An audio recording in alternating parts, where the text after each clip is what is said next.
మానవ జన్మకు కృతజ్ఞత ఏది? ఇది ఈరోజు మనం ఆలోచించబోయే అంశము. కృతజ్ఞత అంటే అర్థం తెలుసు కదండి. కృతజ్ఞత అంటే అర్థం ఏంటి?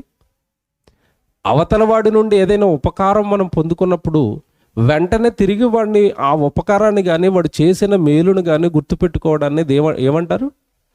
కృతజ్ఞత కలిగి ఉండటం అండి.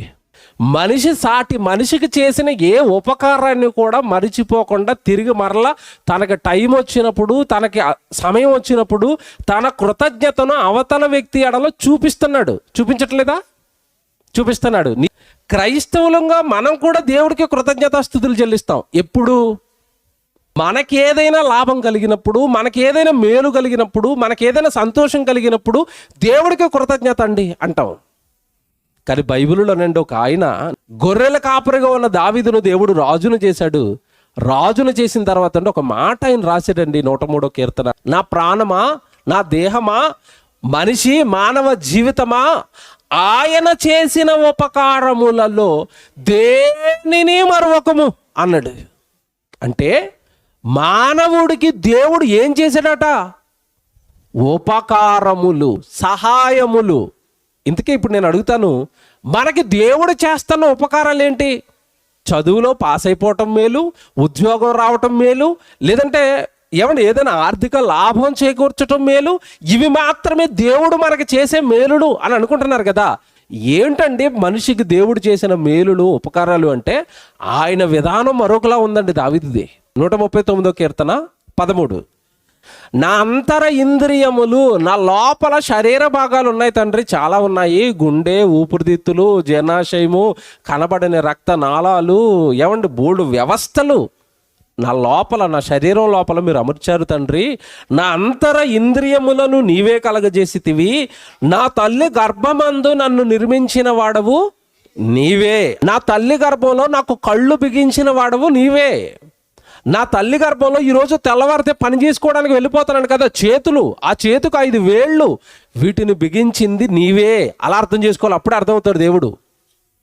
తెల్లవారి పనికి వెళ్ళిపోవడానికి లేచి నడుచుకుంటూ వెళ్ళిపోతున్నాను కదా, లేదంటే సైకిల్ తొక్కుకుంటూ వెళ్ళిపోతున్నాను కదా, లేదా బండి కిక్ రాడ్ కొట్టి స్టార్ట్ చేసుకుని వెళ్ళిపోతున్నాను కదా. బండికి కిక్ రాడ్ కొట్టడానికి, సైకిల్ తొక్కడానికి నా కాళ్ళను బిగించింది నీవే. ఒకవేళ మీరు శరీరంలో ఏ అవయవం ఉపయోగించుకుని మీరు పని చేస్తున్నారో ఆ శరీరపు అవయవాలను బిగించింది ఎవరు? దేవుడండి. అంతర ఇంద్రియాలలో ఒక ఇంద్రియం గురించి మాట్లాడతాను, కిడ్నీస్. వాటి పనేంటి చెప్పండి? వాటి పనేంటి? నీ రక్తాన్ని వడగట్టడం, నీ నీళ్ళని వడగట్టడం, నీ శరీరంలోనికి ఏ చెడు చేరిపోయినా సరే మూత్రం ద్వారా బయటకు పంపించేస్తాయి అవి కిడ్నీస్.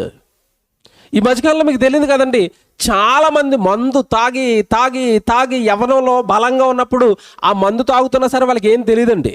వాళ్ళకి ఒక 50 సంవత్సరాలు దాటిన తర్వాత నీళ్లు వడగట్టవలసిన ఆ మూత్రపిండాలలో ఈ ఆల్కహాల్, ఈ పదార్థం వేయటం వలన అవన్నీ లోపల కాలిపోతున్నాయండి. కొద్ది రోజులకి అవి పనిచేయటం మానేస్తాయి. ఎప్పుడైతే పని చేయటం మానేసాయో, రక్తాన్ని వడగట్టడం ఎప్పుడైతే అవి పని చాలించుకున్నాయో, నీ రక్తం అంతా కుళ్ళిపోతూ ఉంటుంది. ఆ రక్తంలో నుంచి చెడును బయటకు పంపించవలసిన అవయవం దాని పనిని మానేసుకుంది.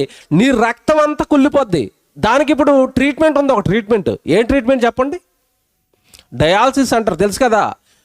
ఇటొక రక్తాన్ని తీసేయడానికి ఇటొకటి గుచ్చుతాడు. నీ శరీరంలో ఉన్న మొత్తం రక్తాన్ని బయటకు లాగేస్తాడు. లాగేసి మిషన్ మీద క్లీన్ చేసి మరలా క్లీన్ చేసిన రక్తాన్ని ఎక్కిస్తాడు. తీసేటప్పుడు వస్తుందండి బాధ, నరక యాతనండి అది. మీరు ఎప్పుడైనా బ్లడ్ టెస్ట్లకి రక్తం తీసుకున్నప్పుడు ఎలాగొని చెప్పండి? హాయిగా ఉందా, నొప్పి వచ్చిందా? బ్లడ్ టెస్ట్కి ఎంత తీసుకుంటాడు? లీటర్ తీసుకుంటాడా? ఎంత తీసుకుంటాడు? ఎంత తీసుకుంటేనే నొప్పి వస్తుందంటే శరీరంలో ఉన్న రక్తానంతా బయటికి లాగేస్తుంటే డయాలసిస్కి ఎంత నొప్పి అండి, ఎంత పెయిన్ అండి. నిజంగా ఆ డయాలసిస్ చేయించుకునే వాళ్ళండి వాళ్ళ బాధ అండి వర్ణనాతీతం అండి, వర్ణించలేము. ఎదుగోనండి బ్రతుకున్నా మేము చచ్చిపోతే బెటర్ అండి అంటారు. సలుపండి, శరీరంలో ఉన్న ప్రతి అవయవం కూడా నొప్పి బాధ పెట్టేస్తుంది. ఎందుకు నీ శరీరం అలా కుళ్ళిపోయింది, ఎందుకు నీ శరీరం అలా కృషించిపోయింది అంటే నువ్వు చేసిన తప్పు. దేవుడిచ్చిన చక్కటి దేహంలోనికి మద్యాన్ని, మందును, సిగరెట్లను, గుట్కాను, పానపరాకును, తినకూడనవన్నీ పంపించాడు. శరీరంలో ఉన్న అవయవాలన్నీ పాడైపోయాయి. దేవుడు మంచోడు కదండి, దేవుడు జ్ఞాపకం చేస్తున్నాడు కదండి. నీ అంతర ఇంద్రియాలను నేను నిర్మించాను నాయన, వాటిని పాడు చేసుకోకు, మరలా దొరకవు బయట నీకు అవి. ఒకవేళ వన్స్ పాడైపోయిందంటే వాటిని బాగు చేసుకునేంత గొప్ప ఏమంటే టెక్నాలజీ కూడా మనుషుల దగ్గర లేదు. గుండు పాడైపోతే ఏమైనా స్టంట్లు అంటున్నారు, సర్జరీలు అంటున్నారు, అవి ఎంతవరకు పని చేస్తే తెలియదు, అతను ఎంతవరకు క్షేమంగా ఉంటాడో తెలీదు. దేవుడు ఇచ్చిన అవయవాలండి ఇవన్నీ.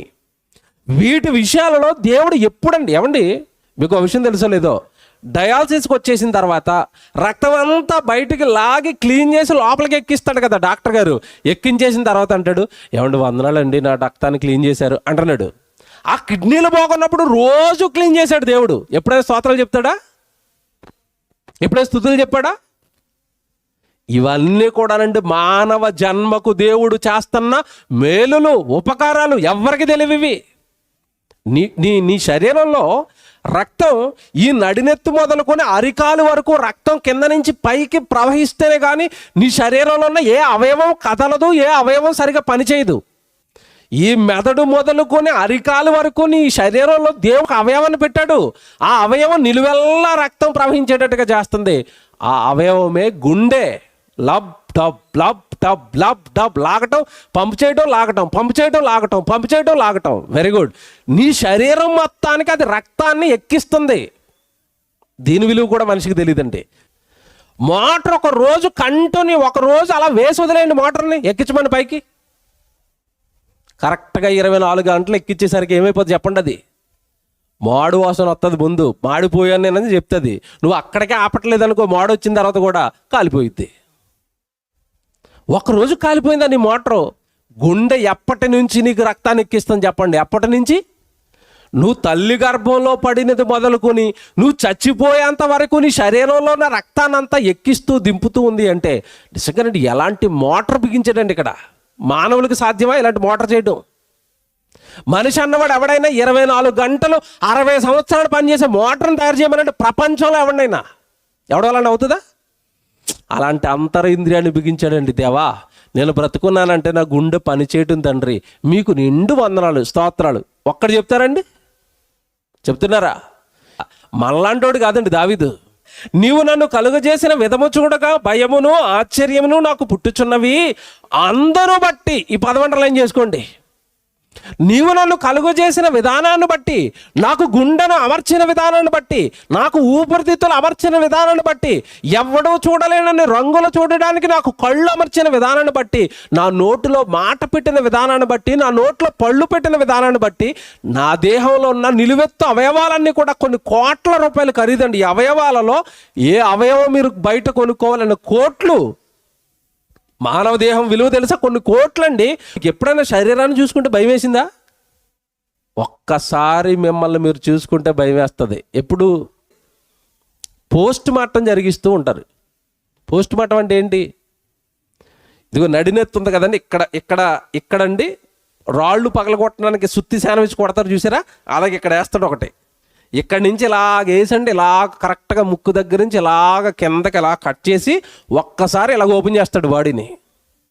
ఓపెన్ చేయగానే గుండె కనపడుద్ది, ఊపిరితిత్తులు కనబడతాయి. మన ఆహారం తింటున్నాం చూసారు, ఆహార నాళం కనబడుతుంది. బ్రెయిన్ అలాగ ఓపెన్ అయిపోగానే ఈ చెవుల్లోంచి బ్రెయిన్కి వచ్చిన కనెక్షన్లు కనబడతాయి, కళ్ళలో నుంచి బ్రెయిన్కి వచ్చిన కనెక్షన్లు కనబడతాయి. ఒక్కసారి అలాగ ఓపెన్ చేసిన దేహాన్ని చూడండి, మీకు కూడా ఏం కలుగుతుంది? దెబ్బకు జ్వరం వచ్చి 2 రోజులు అన్నం తినరు మీరు. మానవ దేహాన్ని కరెక్ట్గా ఆలోచిస్తే, మానవ దేహంలోనికి వెళితేనంటే దావీదుకి ఏమేసిందట? నీవు నన్ను కలుగజేసిన విధము చూడగా నాకు భయం కలుగుతుంది. నెక్స్ట్ ఏమన్నాడు? ఆశ్చర్యం. వాట్ ఏ వండర్ఫుల్ ఏమంటే kidneys, what a wonderful heart అండి. ఏంటండి గుండె ఏంటండి, ఊపిరితిత్తులు ఏంటండి? మీకు విషయం తెలుసండి, మీకు అప్పుడప్పుడు పొలం వస్తుందండి. పొలం వస్తుందా మీకు ఎవరికైనా? మనం అన్నం తింటాం కదండి. ఈ మధ్యకాలంలో ఆహారం మీద రీసెర్చ్ చేశారండి. అన్నం తింటాం కదండి, అన్నం అలా నములుతున్నాం. దాంతోపాటు దేవుడు లాలాజలం కలుపుతాడు అరిగిపోవడానికి. లోపల అరిగిపోయిన ఆహారం అండి అలాగా ఆహార నాళంలో నుంచి ఇలాగ ఇక్కడ వరకు వస్తుందండి. ఇక్కడ వరకు రాగానే దేవుడు విచిత్రంగా కవాటం పెట్టాడండి. ఇలాగ ఉంటుంది అది కవాటం. మీరు గుటకేయగానే కవాటం ఇలా ఓపెన్ అవుతుందండి, ఆహారం కిందకి వెళ్ళిపోద్ది. వెళ్ళిపోయిన వెంటనే కవాటం ఇలా మూసుకుపోద్ది. మళ్ళీ ఎందుకు మూసుకుపోయింది, కవాటం ఎందుకు పెట్టాడని రీసెర్చ్ చేస్తే ఆ కవాటం పెట్టకపోతేనట మీరు తిన్నదంతా మళ్ళీ పైకి వచ్చేస్తాడు నోట్లోకి. అందుకని అక్కడ లాకేసి అలా కవాటాన్ని మూసేసాడండి. మూసేసిన తర్వాత మీరు అప్పుడప్పుడు చూడండి, బాగా బిర్యానీలు కానీ, బాగా సోడాలు కానీ, బాగా డ్రింకులు కానీ తాగినప్పుడు మళ్ళీ ఏమవుతుంది చెప్పండి? అప్పుడప్పుడు లోపల ఉన్న ఆహారంతో అది ఎక్కువైపోయండి రివర్స్ కొడుతుంది. ఆ రివర్స్ కొట్టినప్పుడు అది చాలా ఇబ్బందిగా కొంచెం ఓపెన్ అయిపోగానే అసలు నిజంగానండి ఆశ్చర్యం తెలుసా, మన జీర్ణాశయంలో ఉన్న ఆ లోపల ఆహారం ఏదైతే లోపలికి వెళుతుందో దాని లోపలండి దేవుడు ఒక భయంకరమైన యాసిడ్ పెట్టాడండి. అది నీ చర్మం మీద వేసుకుంటే ఈ లోపల జీర్ణాశయంలో ఉన్న ఆ యాసిడ్ కనుక నువ్వు చర్మం మీద వేసుకుంటే చర్మం కాలిపోద్ది. అలాంటి యాసిడ్ జీర్ణాశయంలో పెట్టాడు. మరి జీర్ణాశయం ఎందుకు కాలిపోవటం లేదంటే ఆ జీర్ణాశయం గోడల చుట్టూనండి ఆ యాసిడ్ తగిలిన కాలిపోని ఒక పదార్థాన్ని పెట్టాడు. మళ్ళీ నీకు ఎప్పుడైనా చూడండి, ఈ తేనె వచ్చినప్పుడు కానీ పొలవారినప్పుడు కానీ ముక్కు కానివ్వండి, ఈ కంఠం కానివ్వండి, ఇదంతా కూడా ఒక రకంగా మీకు ఎలాగుంటుంది? మంట. ఎందుకు వస్తుంది అంత మంట తెలుసా? ఆ లోపల జీర్ణాశయంలో ఉన్న యాసిడ్లో కొంచెం బయటకు వచ్చింది. అది పైకి రాకుండా అక్కడ ఏం బిగించాడు? లాక్. వాటే వండర్ఫుల్ అండి. బైబుల్ కానీ దేవుడిని కానీ ఈ దేహాన్ని కానీ ఆలోచిస్తుంటే దేవా స్తోత్రాలు.